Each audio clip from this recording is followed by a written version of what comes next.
Laura Nayeli Hernández Nieto es doctora en Historia del Arte por la UNAM del 2018. Es maestra por esta misma institución y licenciada en Comunicación Social por la UAM en el 2007. Sus áreas de investigación son la caricatura y la historieta mexicana y se ha enfocado especialmente en la obra de Gabriel Vargas. Ha publicado en diversas revistas académicas y ha participado como ponente en diversos eventos académicos internacionales. Desde el 2017 es parte del Comic Art Working Group de la Asociación Internacional para la Investigación de Medios y Comunicación. Y en 2019 fue curadora y organizadora de la exposición y coloquio Huellas de la Historieta Mexicana en la Hemeroteca Nacional y organizadora del Coloquio Internacional de la Historieta en las Bibliotecas, eventos realizados en la UNAM. Actualmente es postdoctorante en el Instituto de Investigaciones Bibliográficas de la UNAM. Pues muchas gracias por la invitación y voy a empezar a compartir pantalla. Pues bueno, como decían, pues les voy a hablar en específico de la propaganda gubernamental en el libro vaquero, que bueno, ese va a ser como el tema central. El libro vaquero podrían analizarse muchos aspectos, pero pues hoy eso es de lo que les voy a hablar. Y bueno, iniciaría yo preguntando, ¿cuál es la imagen que tienen del libro vaquero? Siempre se usa como meme. Por ejemplo, aquí tenemos el caso de los memes que hicieron sobre Peña Nieto cuando dijo que, bueno, cuando no supo contestar cuáles habían sido los 3 libros que habían marcado su vida. Hasta le pusieron el libro vaquero. Y bueno, tampoco le ayudó mucho el que luego el Bronco dijera que era de sus lecturas que habían marcado. Bueno, habría que recordar que el Bronco manejaba todo esta imagen de hombre de campo, vaquero, rudo, un poco le jugó como a lo que apostaba a Vicente Fox en su momento. Pero bueno, vamos a empezar a hablar un poquito de la historieta en México en general para llegar hasta el libro vaquero. Pues bueno, el inicio de las historietas mexicanas coincide con el término de la fase armada de la Revolución. Estas series inundaron las páginas de suplementos dominicales como El Heraldo, El Demócrata, El Universal, El País, donde se publicaron desde 1919 hasta mediados de los 30.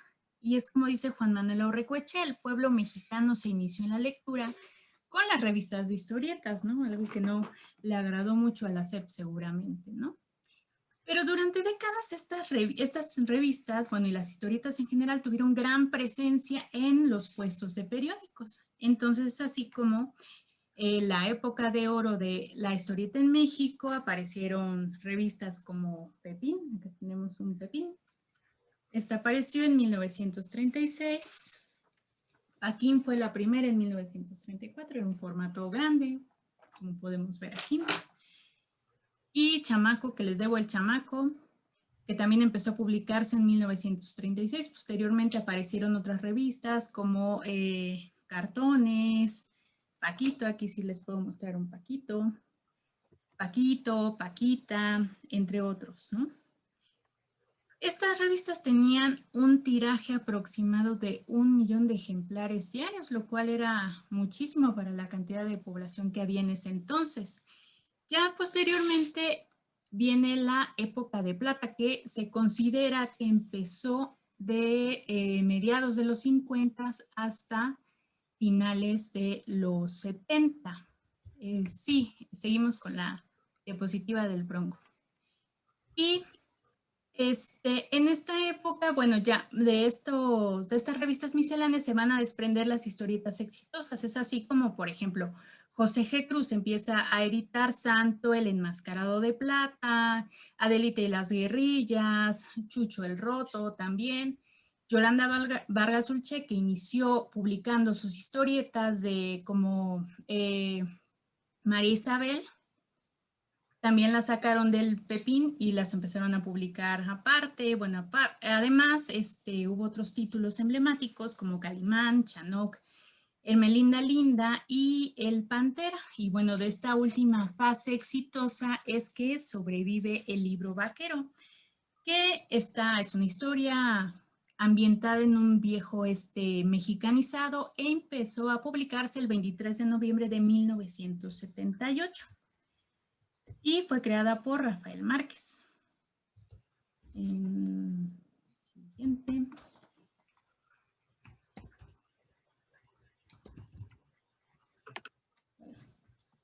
Aquí está una de las influencias, ahorita me regreso a esta. Aquí está Rafael Márquez y les voy a hablar un poquito de cómo es que se le ocurrió a Rafael Márquez la creación de esta historia. Y se los voy a contar porque precisamente Rafael Márquez era vecino mío, vivía aquí a unas calles y puedo comprender que hubo antes que imagino que vivía en el oeste, antes que mí, ¿no? Que yo.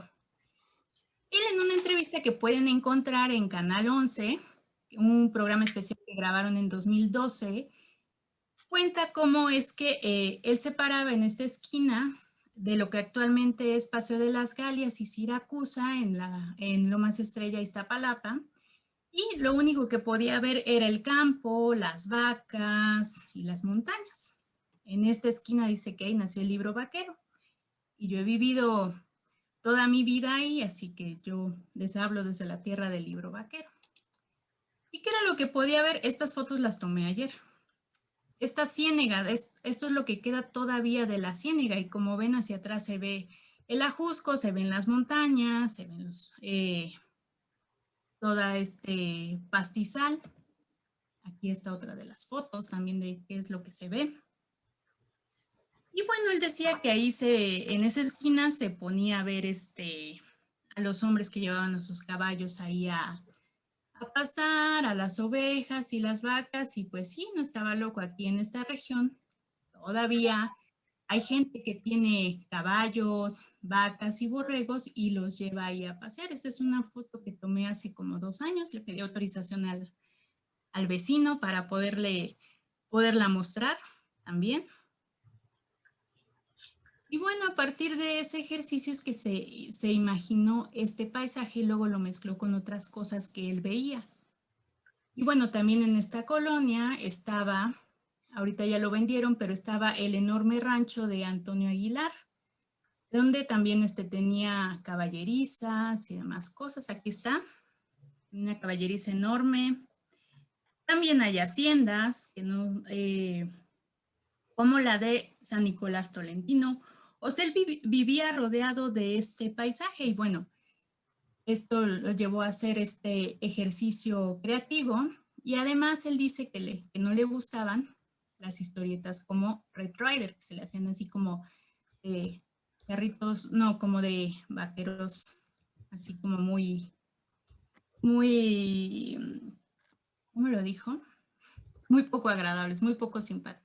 Pero bueno, eso era lo que él decía en esa entrevista. Si quieren pueden verla, aquí no se las puedo reproducir por motivos de derechos de autor. Entonces así que crea el libro vaquero. Y lo curioso es que mucha gente ya actualmente asocia que el libro vaquero siempre publicó desnudos y no, realmente también en esa entrevista él dice que la primera regla que estableció fue decirle a sus dibujantes que estaban prohibidos los desnudos totales y fuera de los ambientes del salón o donde no estuviera justificado. Pero esta era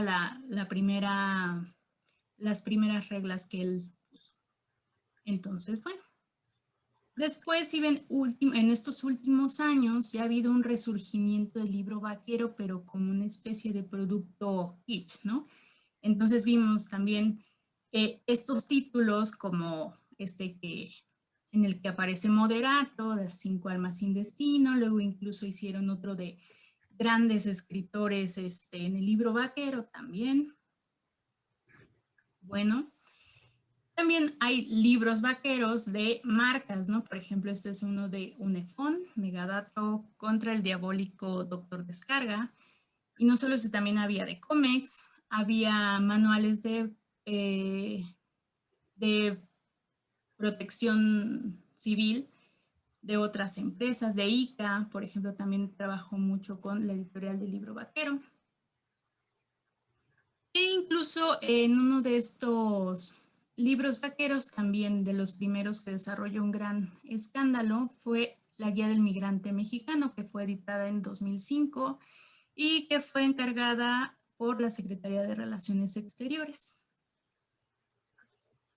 Y también ha habido otros libros vaqueros, como este donde aparece Cuadri, también fue de las elecciones pasadas. También hay uno de Mead, pero ese yo lo tengo en físico, pero la verdad no lo encontré para exponérselos. Y bueno, hay otros títulos que se han encargado entidades gubernamentales, estos más recientes que son de entre 2014 y 2017, como Alimentos Sanos y de calidad del campo a tu mesa, el libro ciclista, La ciudad en bici, Orgullo por escuchar a México, este es del INALI también acá, el libro vaquero al servicio de la comunidad, Con agua crecida, protege tu vida, que es de la Conagua. Y bueno, pues ¿cómo es que el libro vaquero llegó a estas instancias gubernamentales, no? ¿Cómo es que se inició la relación con el gobierno? Y empieza en el sexenio de Vicente Fox, entre 2000 y 2016. También continuó con Felipe Calderón, pero en esta etapa lo Muy bien. único que publicaban... Ay, ¿se puede hacer una colita o así?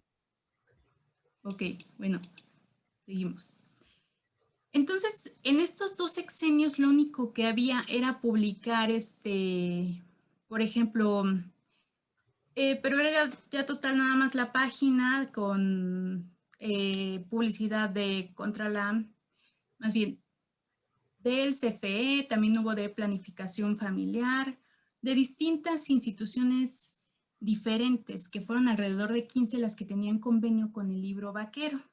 Es hasta el gobierno de Enrique Peña Nieto cuando ya se empiezan a desarrollar las historias dentro del libro vaquero. Entonces lo que hacían es que ellos pagaban por, bueno, quiero un libro sobre el ciclismo, bueno, un libro vaquero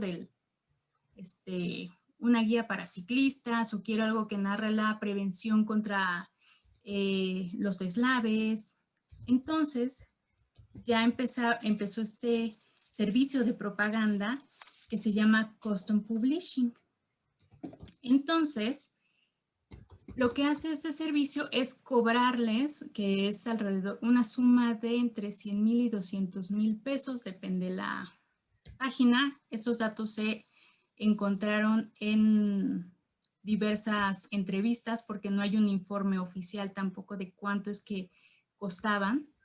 Pero bueno, el Custom Publishing lo que ofrecía era, bueno, la historia, dependía de la cantidad de páginas, y también que tu historieta se pegaba en el libro vaquero que se vendía en todos los puestos de periódico. O sea, ahí salía como un anexo gratis, ¿no?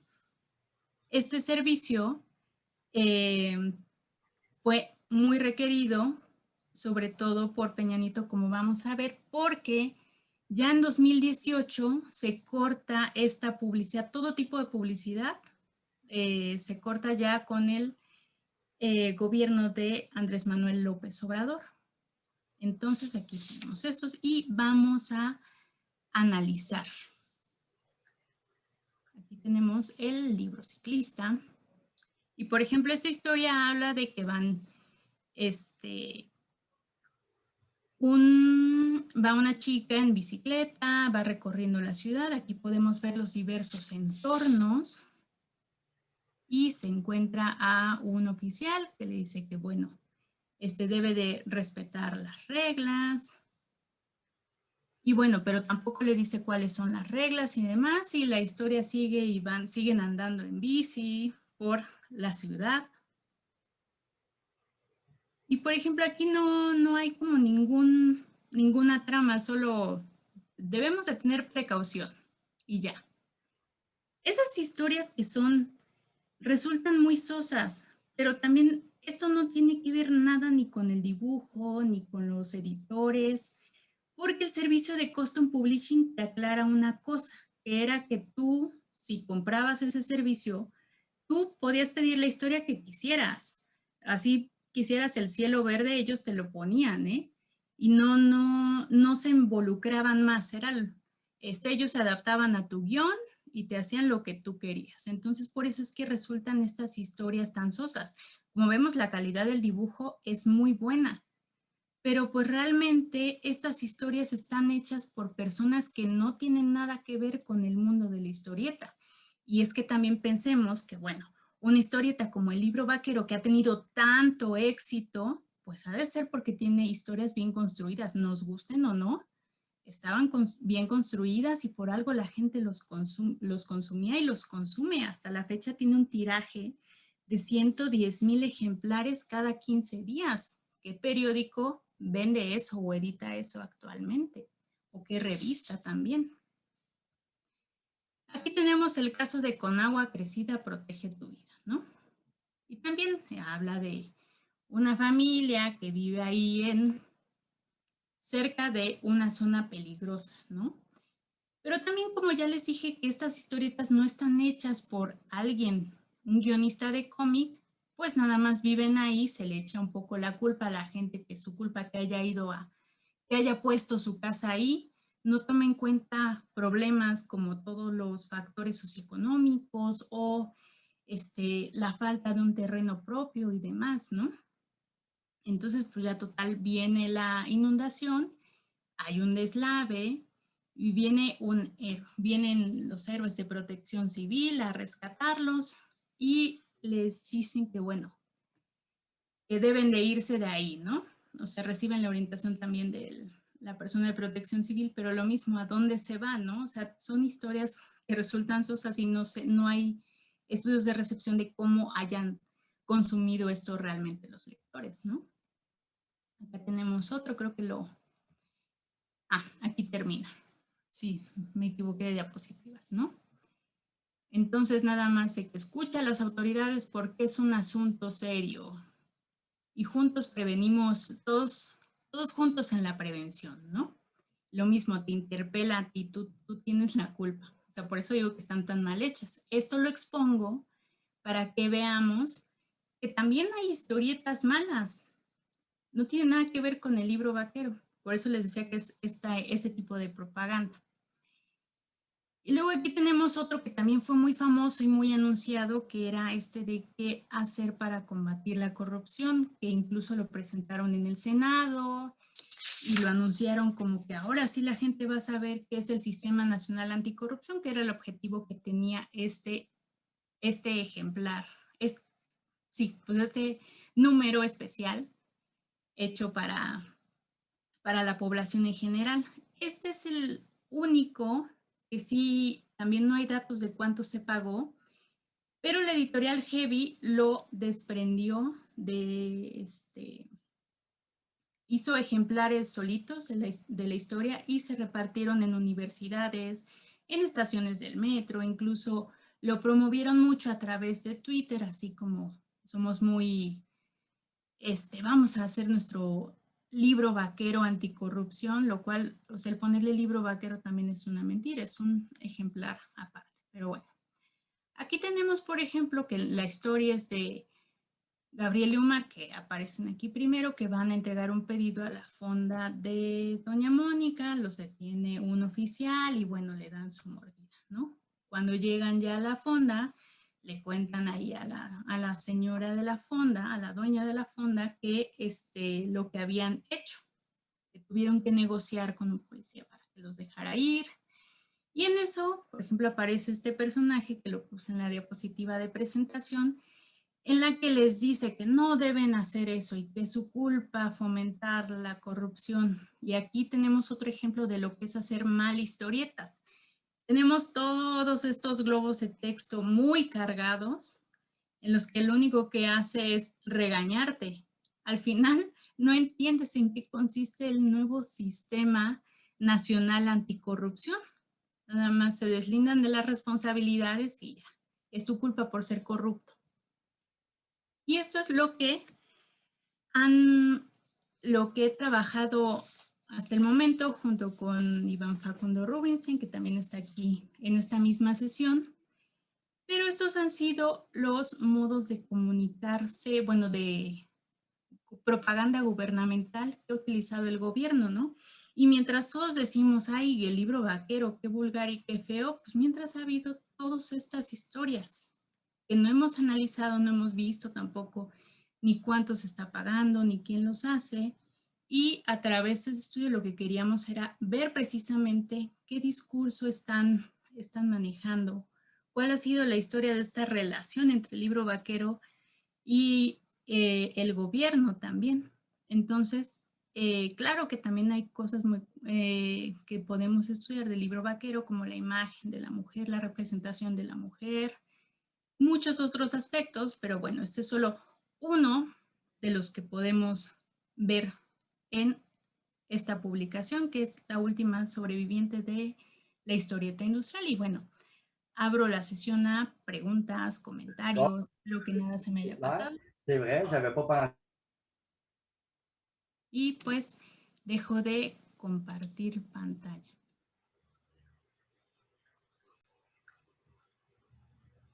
Ahora sí, Ok. los comentarios, ¿les gustó, no les gustó? Es como más académico, sí, yo lo sé, pero Yo la pregunta con la que empezaría es un poco con lo que tú estás diciendo de cómo valoras una mala historieta y pues por lo mismo cómo valoras una buena historieta, a partir de qué criterios, cuáles son los criterios que tú ocuparías. aquí lo analizamos a partir de los criterios, por ejemplo, esta carga excesiva de texto, no es una historieta dinámica, no tiene un trazo dinámico que, por ejemplo, caracteriza al libro vaquero. Claro que en las historietas y en las viñetas originales del libro vaquero, de las historias que corresponden al libro vaquero, hay dinamismo porque hay caballos, hay peleas, y aquí es un personaje tosco que nada más es un pretexto para ponerte todo el texto que quiere decir el cliente. Era por eso que aclaraba, ¿no? Estos guiones no son hechos por los guionistas del libro vaquero, sino que ya están hechos a pedido, y si lo hicieran o lo cambiaran a modo que ellos consideren y el cliente dice que no, lo conservan así de cargado como está. O sea, vemos otras características muy diferentes a las que normalmente maneja el libro vaquero. Por eso vemos que es alguien que no sabe hacer historieta ni guiones. Y el caso más claro es este, el del libro vaquero anticorrupción, el llamado libro vaquero anticorrupción. ¿Me puedo poner en el plano del estudiante molón? Sí, Porque ahí, por ejemplo, yo lo que pensaría es que, pues, ¿a poco el libro vaquero es un ejemplo de buen cómic? pues porque se ha vendido, ¿no? O sea, la gente, o sea, a ver. Pero Aunque ¿a poco el criterio es la venta? no, pero también hay algo que sí tiene el público. Por ejemplo, incluso lo vemos ya trasladándolo a un ejemplo contemporáneo, a la novela gráfica. Hay muchas novelas gráficas que tienen un dibujo excelente y cuando lees la historia no está bien construida y dices, ah, pues no me gusta, ¿no? Incluso hay otros que pueden tener una menor, una otra técnica que digamos que sería como más sencilla, pero fluye la historia y te gusta, ¿no? Y podemos poner el ejemplo de Rius, que decían, ay, qué horrible de dibujo, ¿sí? Pero era un dibujo muy efectivo porque estaba muy bien construido.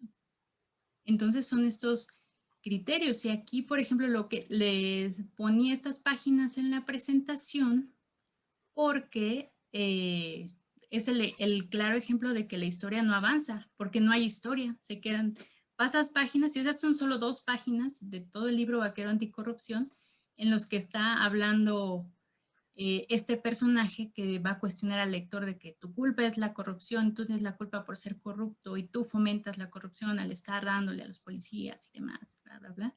Y así pasan páginas, ¿eh?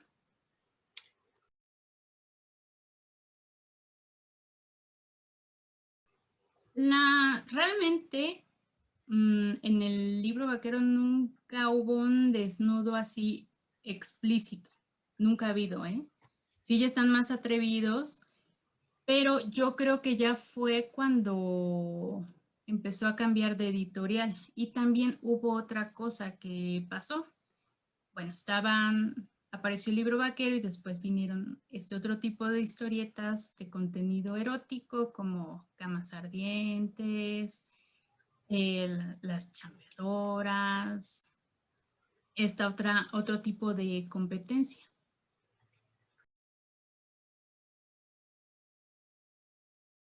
No, no hay, lamentablemente, y eso es la siguiente etapa a la que vamos a pasar para reconstruir todo, pues sí, toda la historia del libro vaquero. Realmente nunca había pensado en estudiar el libro vaquero hasta que aquí mi colega que está presente me habló bueno, habíamos visto lo del libro anticorrupción y vimos que era algo que se podía estudiar. De hecho, están los 2 artículos con todo el contenido y toda la metodología desglosada, pero esta era una plática ya presentando como, bueno, más general, ¿no?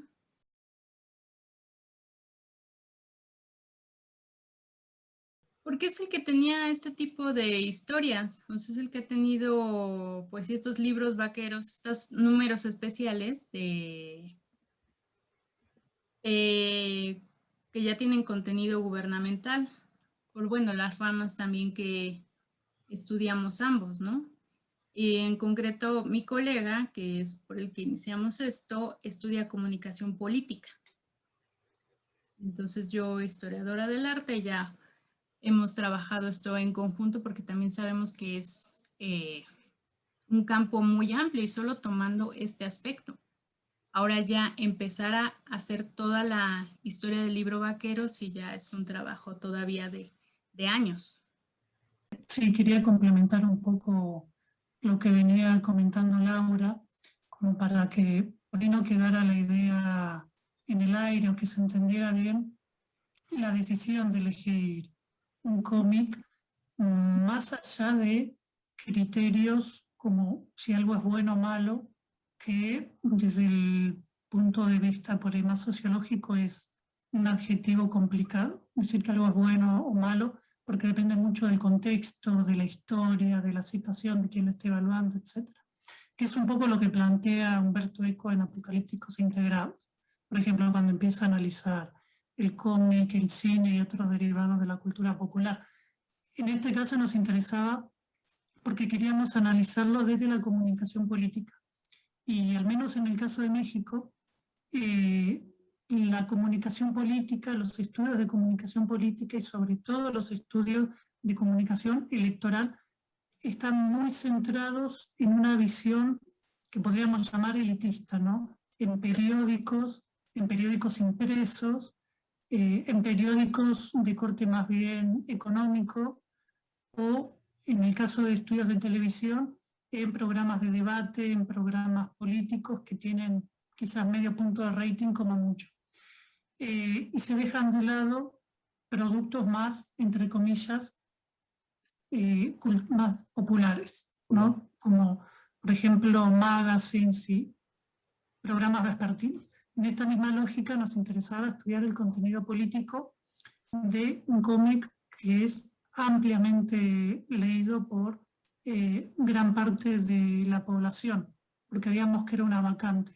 Y nos interesaba también porque, así como estaba el gobierno y estaban los candidatos, como Cuadri, como mostraba Laura, también están las instituciones, que tiende a ser un punto ciego en las investigaciones. Entonces, esa fue un poco la idea que guió nuestro trabajo.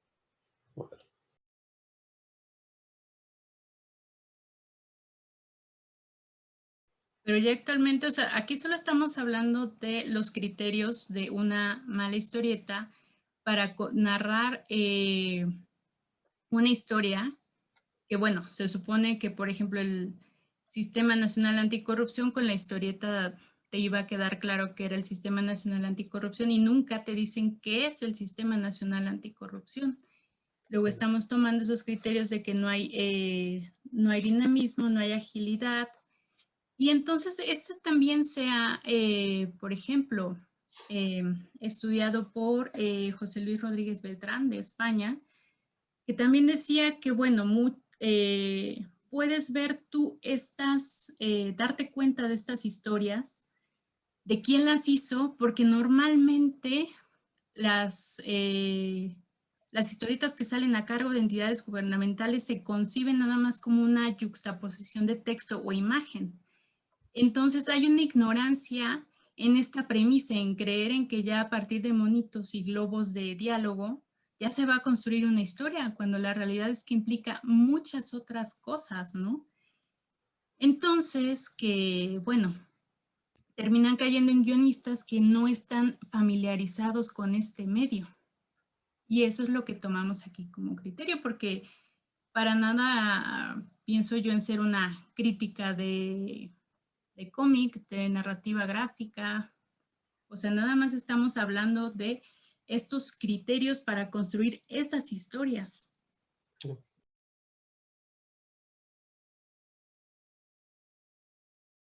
Sí, de hecho, a partir de, gracias a una entrevista que dio y que es que pudimos saber el costo de estos productos, porque en la página que había anteriormente de Heavy Editores, solo te decía que te ofrecían ese producto, pero no manejaba rangos.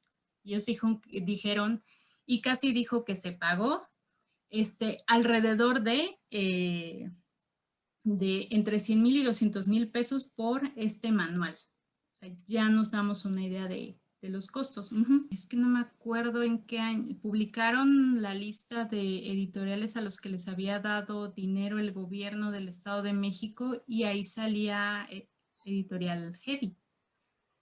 O sea, también queda esta posibilidad de que pues muchas de esas historietas se manden a hacer para justificar recursos.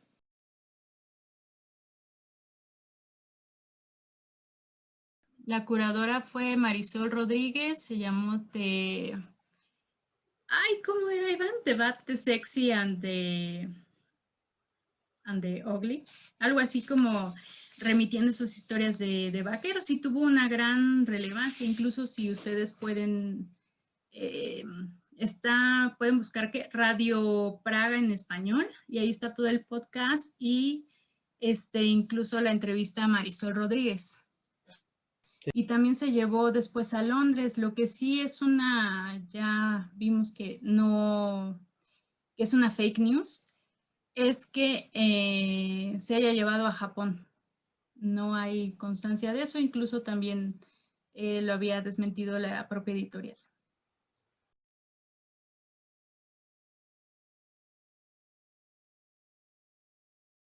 Esto ocurre cuando lo compra Heavy, que es la que tiene actualmente el libro vaquero y todos los derechos, cuando intentan ya darle este giro como de producto kitsch.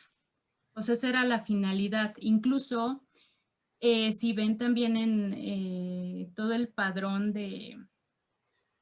¿cómo se llama de los tirajes?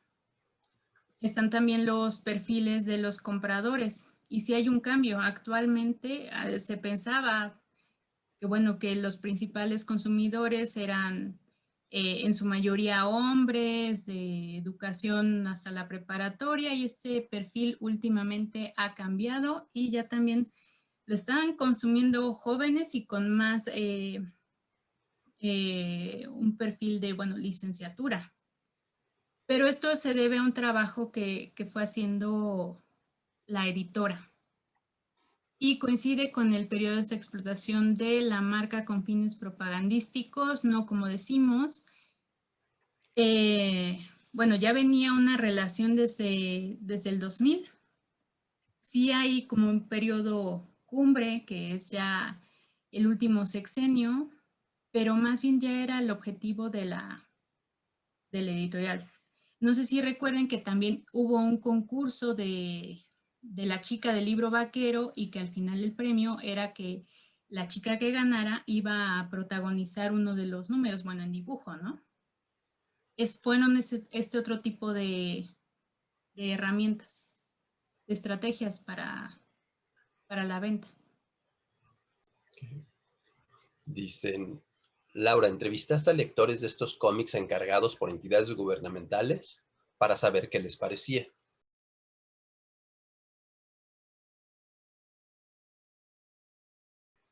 No hemos hecho estudios de recepción.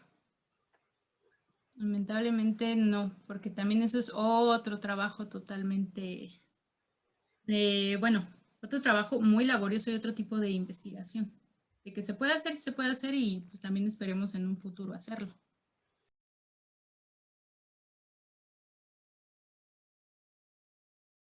Bueno, yo realicé un estudio, no de libro vaquero, pero sobre cómics mexicanos.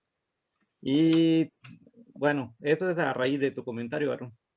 Y descubrí que los lectores, yo también tenía pues esa idea de que los que compraban ese tipo de historietas eran personas así con estudios muy básicos y todo. Y me sorprendí que el público es amplísimo. Me encontré médicos, me encontré abogados, me encontré gente con maestría. Este, Me encontré 25 personas con estudios de maestría que compraban habitualmente los cómics mexicanos, entre ellos el libro vaquero. Entonces, no, ese es un prejuicio que tenemos las personas que no nos acercamos al mundo del cómic o de la historieta. Y De hecho, es que esa era como un poco, no sé si, yo soy muy malo para explicarme, entonces a lo mejor se entendió mal. O sea, me parece que el problema, por ejemplo, es que de repente como que la institución o el gobierno decida hacer campañas a partir de la historieta, porque la institución o el gobierno, no yo, parte de que la historieta es un producto de mala calidad o un producto para gente poco educada, ¿no? O sea, no es que yo lo considere así. Ok. Y sí, te digo, yo hice, mi muestra fueron 1000 lectores, o sea, 500 mujeres y 500 hombres. Y me encontré así que no hay diferencia de clases, o sea, es un producto ampliamente aceptado. Entonces, bueno, las motivaciones son diferentes, tengo una publicación al respecto, pero a lo que voy es de que sí, es un producto con mucha aceptación, incluso actualmente que bueno, podemos decir que hay mucha oferta, ¿no? Y gratis pues en internet o lo que quieras, pero se sigue comprando.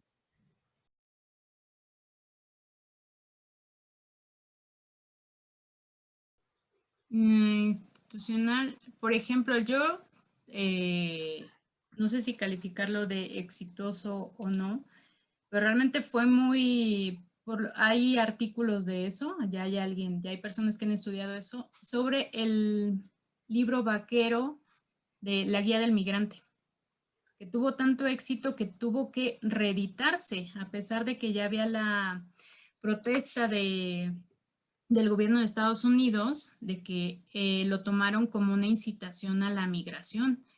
Y la Cancillería dijo, no, pues nosotros no lo vemos así, sino es como una guía de prevención, y editaron otro 1,5 millones de ejemplares, porque estaba llegando a la gente. Acá también preguntan, bueno, comentan. Una buena historieta implica la efectiva síntesis de la expresión plástica con una trama que respeta las estructuras básicas de la narrativa literaria. Eso implica un buen guión, sobre todo en términos de títulos autoconclusivos como los de El libro vaquero.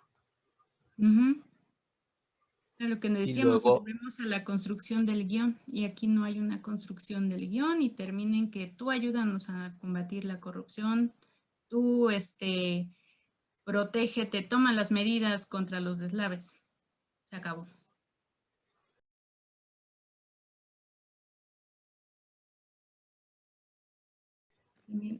Decía, en los 80 la C publicó la historieta México, Historia de un Pueblo. Sí, también podríamos hablar, otra de las variantes, que también está un poco de lo que ya hicimos en el artículo en inglés, en el que está en la revista Punctum, que está en punctum.gr, que es una revista científica de Grecia. Hicimos un poco la reseña de este tipo de historias, tanto la historieta educativa que ha habido en México, bueno, la didáctica, y la de propaganda, porque también ha habido historieta de propaganda pues desde los pepines. En otra investigación que hice, que bueno, pronto va a salir, abordo, por ejemplo, la propaganda que hizo el Seguro Social en los 40 en la revista Pepín, que correspondía a que la gente le tenía miedo a ir a las clínicas del Seguro Social ya cuando era un un derecho porque se debió a una campaña de desprestigio mediático porque los patrones no estaban de acuerdo en pagar esta prestación. Y entonces pues la gente se convenció de que casi, así como ahora, de que les iban a sacar el líquido de las rodillas, pues sí, se convenció la gente de que en el seguro los iban a matar. Y a tal grado llegó este miedo que fueron a apedrear clínicas como la número 8 que está en San Ángel, la fueron a apedrear porque era algo del mal, ¿no? Pero correspondía a esta campaña, entonces vieron en la historieta un modo de acercarse a la gente, entonces había un personaje que se llamaba Segurito, de hecho así se llama la historieta, y lo que hacía era que, bueno, pasaba algún accidente y Segurito siempre los llevaba allá, siempre resaltando que iban a tener un trato digno, que estaban atendidos por profesionales y en buenas instalaciones.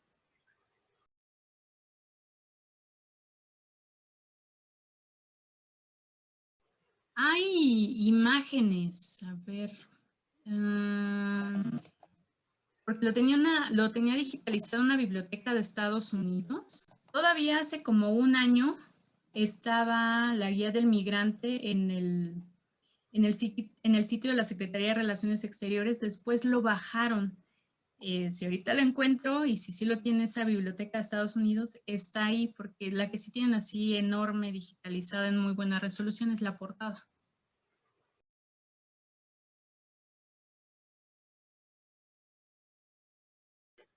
Bueno, es que hace un rato tú hablaste, no quise interrumpir, ¿no? Pero hablabas de que no puede decir si un cómic es bueno o no.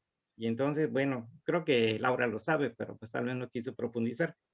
Pues vemos que un buen manejo de códigos gestuales, códigos cinéticos, el uso de diferentes encuadres y ángulos, tipos de viñetas, así que innovadoras, y el cómic mexicano en general, este, incluyendo incluso hasta el erótico y todo, lo maneja perfectamente. Y bueno, yo he entrevistado a muchas personas que trabajan como guionistas y te sorprendería que muchos de ellos son egresados de maestrías en literatura. Me dicen, yo les pregunto, ¿y por qué trabajan en esto? Porque si trabajamos en otra cosa, mijo, no ganamos más de 7,000 o 8,000 pesos al mes. Aquí nos pagan aproximadamente 15, mijo. Entonces, pues es un trabajo pues que podemos hacer y que sabemos que se va a leer, dice, independientemente del tipo de historieta que sea, lo van a leer.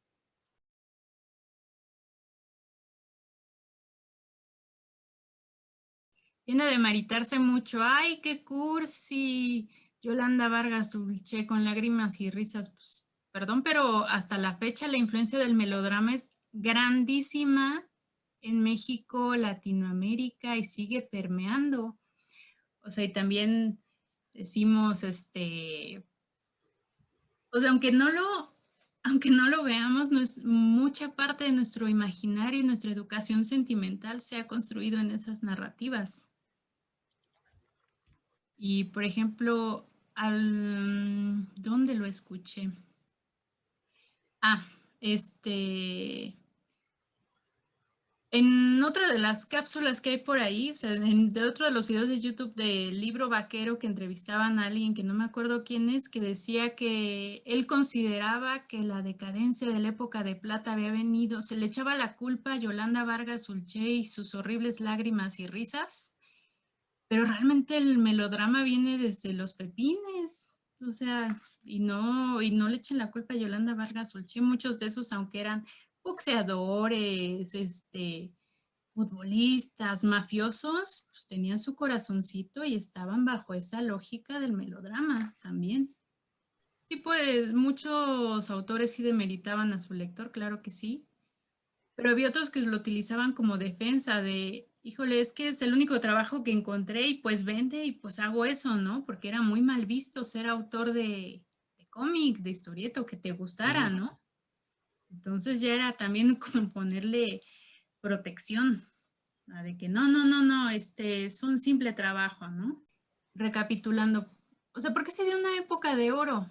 Porque, bueno, la historieta fue una de las industrias culturales que es comparable con la televisión, con el cine, pero también debemos entender que no había televisión, no todo el mundo tenía televisión en su casa. ¿Hasta qué año es que se funda Televicentro? Es hasta 1954, ¿no? Que ya más o menos coincide con la época de plata cuando disminuyen los tirajes, ¿no? Ya no va a haber un tipo de producción masiva así, porque bueno, también estos autores, todos los que participaban en estas historietas trabajaban como burros, o sea, porque no hay, con todo respeto, pero no lo digo yo, también lo dice en este libro de Anne Rubinstein, del Pepín a los agachados, que dice que realmente el ritmo de producción que tenía un dibujante en México era muy superior a lo que tenía un dibujante de esa misma época en Estados Unidos, siendo que en esa época también trabajaban muchísimo porque estaban los trabajos de las agencias, de Bell Service, Ledger Service, King Feature Syndicate y demás para exportar, y aún así trabajaban mucho más los de México. O sea, no va a haber ese ritmo porque tampoco hay esas ventas. O sea, ya tenemos también otro tipo de ritmo de trabajo. También ya hay novela gráfica, hay autores de manga. O sea, ya no corresponde a esto, ¿no? Ni a construir historias para mantenerlos enganchados y que al siguiente día te compren la historieta, ¿no? Ya no tienen el famoso continuará. Y sí. Tenían antes, ¿no? También tenemos derecho a criticar el melodrama, pero de que lo tenemos o sea, ya muy arraigado, lo tenemos. Aunque digas, ay, no, mi familia no veía telenovelas. No, no es necesario. Hay otras narrativas, hay otros medios que se han construido en el melodrama, como el cine.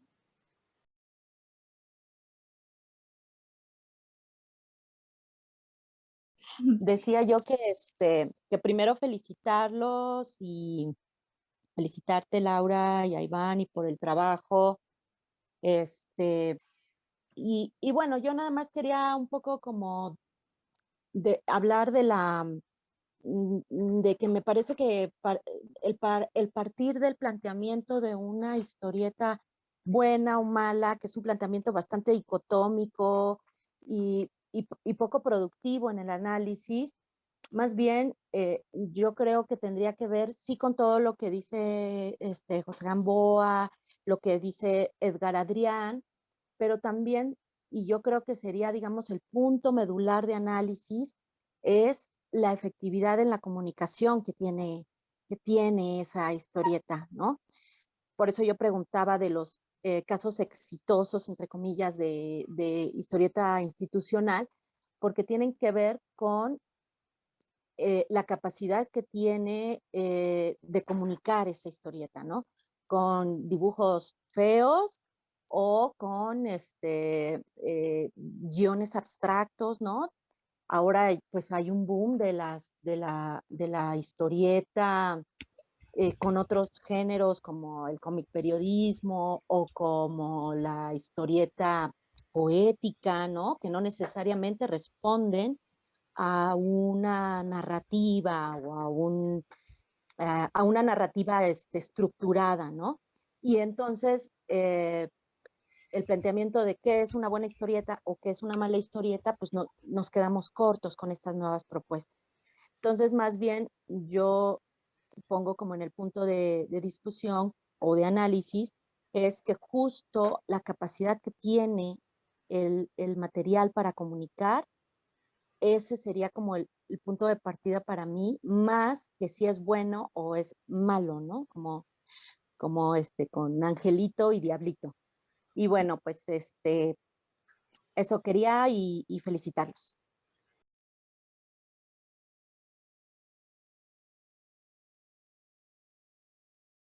Sí, hola, ¿qué tal? Primero, pues felicitarlos a Laura y Aarón, perdón. Muy interesante. Y creo que regresando un poquito a esto del libro vaquero, tiene otro valor también en la parte estética. A pesar de todos los cómics que se han producido aquí en México durante muchos años y hasta la fecha, muchísimos autores no saben narrar gráficamente, ¿no? Incluso hay todavía talleres donde les dicen, no, pues cada viñeta es un verbo, ¿no? Y si lo narras así es verbo, verbo, verbo, acción, acción, acción, y así llevan la narrativa y no saben manejar los tiempos, ¿no?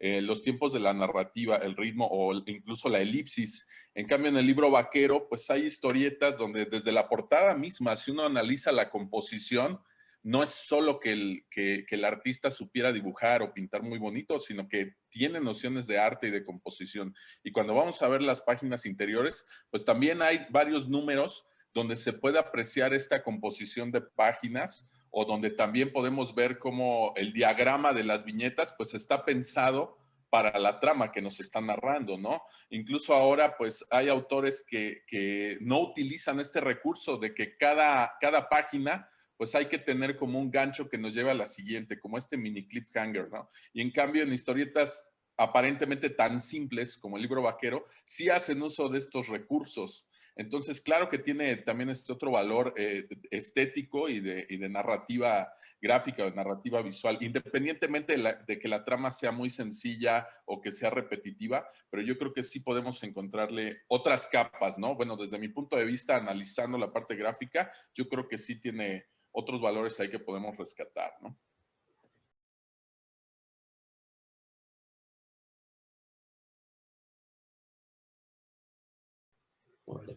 Sí, claro, porque lo hacen también los autores que hacen el libro vaquero han hecho estos cómics, pero en algunos casos sí no se les ve que les dan toda la libertad creativa, porque pues luego no se mueve. Por ejemplo, la que sí es como muy cinética es la de La ciudad en bici, que va haciendo lo que Humberto Eco llama que va creando los paisajes de manera que tú mentalmente puedes reconstruir todo el recorrido que está haciendo la ciclista, ¿no? Hay una lógica en lo que está, en cómo va recorriendo la ciudad, que no pone nada más el Monumento a la Revolución y el Paso de la Reforma al azar, sino que sí puedes ir desde el Ángel hasta el Monumento a la Revolución y dar la vuelta. Sí hay otro tipo de recursos en los que no la dejaron hacer, fue en el del libro anticorrupción, que es el que específicamente analizamos. Y bueno, también no hay que olvidar que, bueno, en la historia del libro vaquero también ha habido grandes portadistas como Jorge Aviña. Yo quisiera una de esas portadas.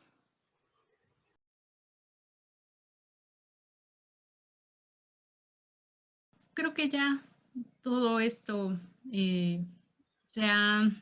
pues creo que hemos cerrado el tema, ¿no? Como decía, hay otros temas por abordar, como sería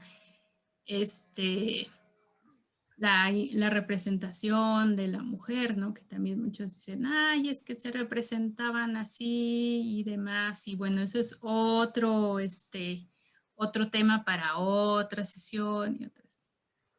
O sea, tiene tantas cosas por analizar el libro vaquero y eso podemos tomar un título de nuestra historia de la historieta y habría muchos temas y muchas vertientes para analizar. Esa es la riqueza de toda la historieta, la historia de la historieta en México, todo lo que hemos tenido, todos los títulos, todos los autores. Quedan nuevos horizontes para analizar. Es importante verlos desde todas perspectivas y son importantes, por ejemplo, espacios como estos para darle visibilidad a temas que quizás suelen estar solapados por el mainstream de la educación y la investigación. Así que son todos temas muy importantes los que mencionaba Laura y es un aliento también para quienes están aquí presentes para que sepan que tienen mucha tela por donde cortar. Gracias. Gracias. Hasta luego. Hasta luego. luego. Gracias, hasta luego.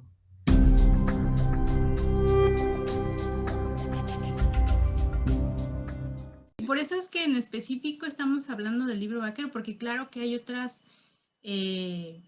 historietas hasta hechas por ONGs que son hechas, ya se las dan a autores porque sí comprenden que hay que dárselo a los autores, ¿no? Que son los que pueden armar esas historias.